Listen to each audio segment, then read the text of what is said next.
Hello, this is Alex from phpacademy.org, and in this video for the new Boston we are going to be looking at if statements within PHP. Now an if statement is a statement that lets us to compare or not compare or evaluate something, whether it's true or false, and act on that. For example, in real life situations you would say if I did this there would be an outcome, or otherwise if I didn't do this there would be another outcome.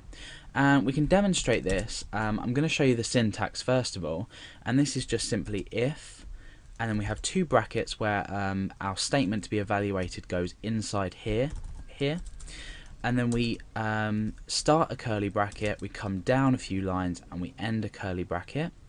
Then what we do is we basically come in and put our statement in here.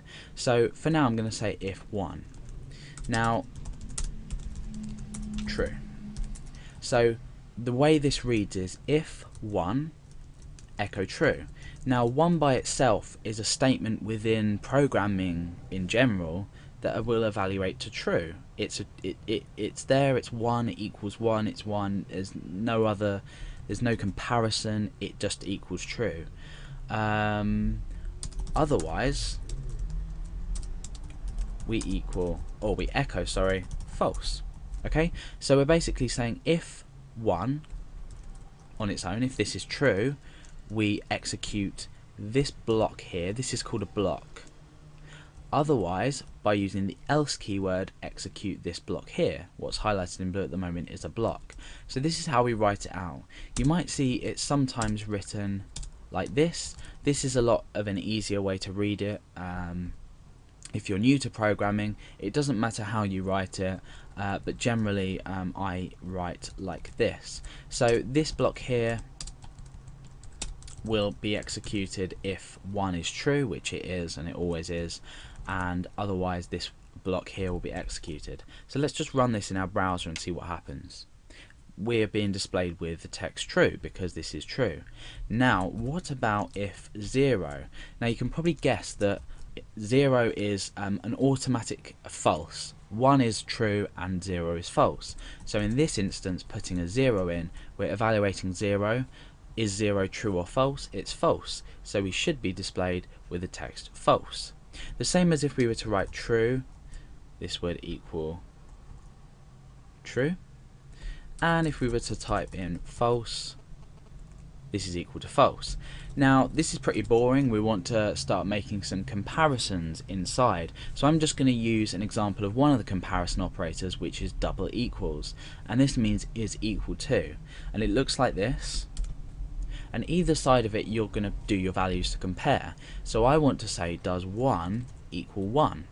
Now this reads as does 1 or is 1 equal to 1, and because 1 is equal to 1 we're going to be executing this block. If 1 wasn't equal to 1 we'd be executing this block.